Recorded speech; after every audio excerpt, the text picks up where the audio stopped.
This is a cornus called celestial. The flowers are fine enough, but how about this for autumn colour? My God, it is just so dramatic.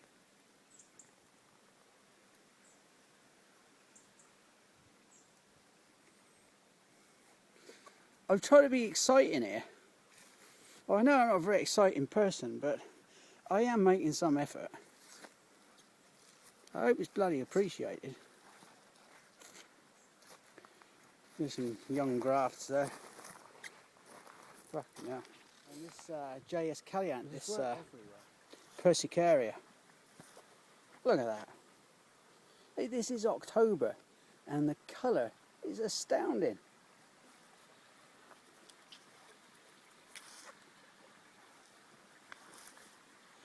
And then if you move up a little bit, how about that for a late hit of cone flowers?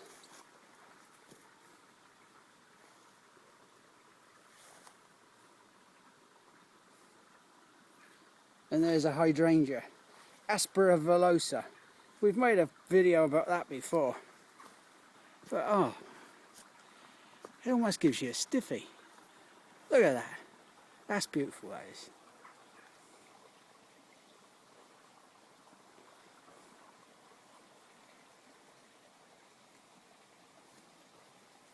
The delicacy of these flowers.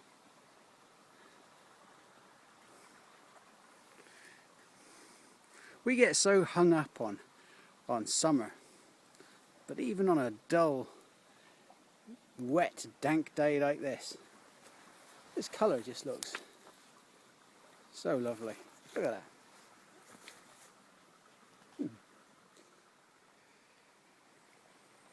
Now, there's some little dwarf Echinaceas, meadow bright pixie, and the lovely variegated grass, Mullina variegata.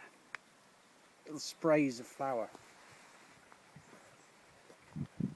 In the background we can see what used to be called Semicifugas, Actia. Long spires of flower. And there, in the foreground here, it just brightens up a really dull day. That's Miscanthus, morning light.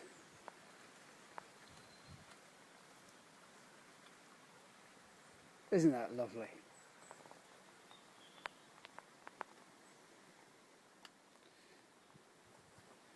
There's the Robinia frisia.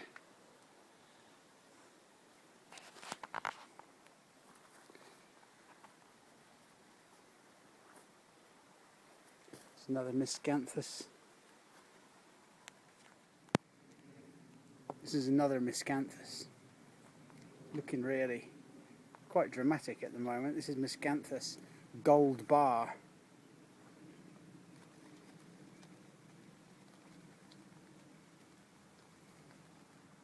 And my favourite cooking apple. People talk about Bramley. Well, I don't rate Bramley. It's alright, but it's a biennial bearer. So you only get a crop every other year of any consequence. And it's a triploid, so it can't pollinate another tree. So if you've only got room for 2 trees, there's no bloody point having a Bramley, because it can't pollinate the other tree. You need a 3rd tree. That's an extra chromosome. So anyway, all that aside, this is the variety of my choice. This is a variety called Lord Derby.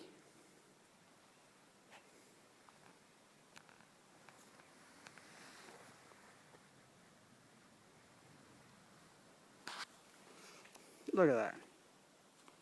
Bigger than the balls on a buffalo.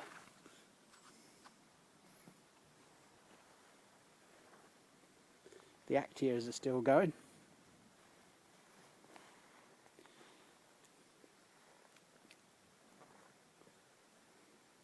Bees go crackers over these. They love the Semicifuga, or Actias as they're called now.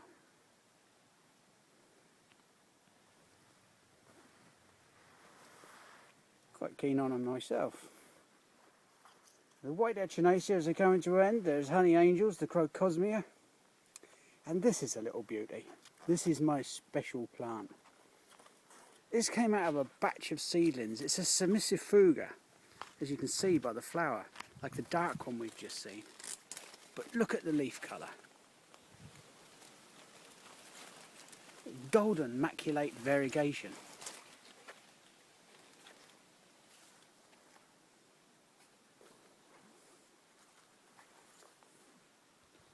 That is just lovely.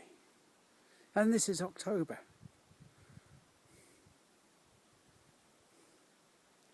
I reckon if there ain't something here that somebody likes, they ought to concrete their whole bloody garden off and go and do knitting or something.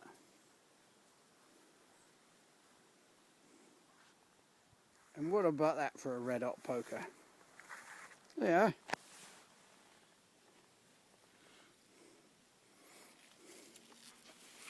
That is quite a big one. Oh. Shit. Oh well. Never mind. Nymphophia, I believe this is Tawny King. It's quite strange because it's actually in half shade here. So there you are. There's a late, well, not late summer, a mid-autumn poke around the nursery. Little final flourishes of colour.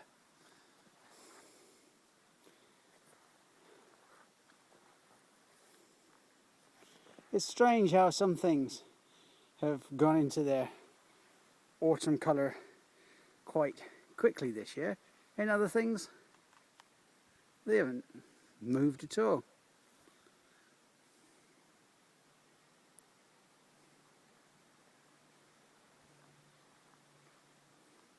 Every year is different. I think after all of these years gardening, I think I've come to appreciate that fact. Not everything is the same every year. You get your hits, you get your misses, you get your successes and your failures.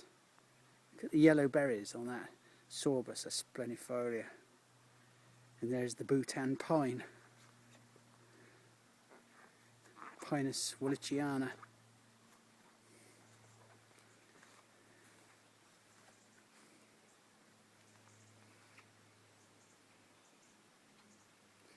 So, without getting philosophical, as you get older, you learn to appreciate each and every year on its own merits. The only problem is, by the time you learn it, there ain't so many of the buggers left.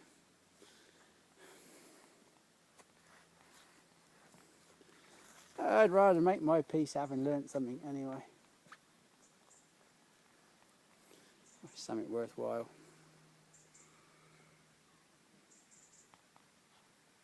There we go. Oh, I'm going home for my tea now. Bugger it all.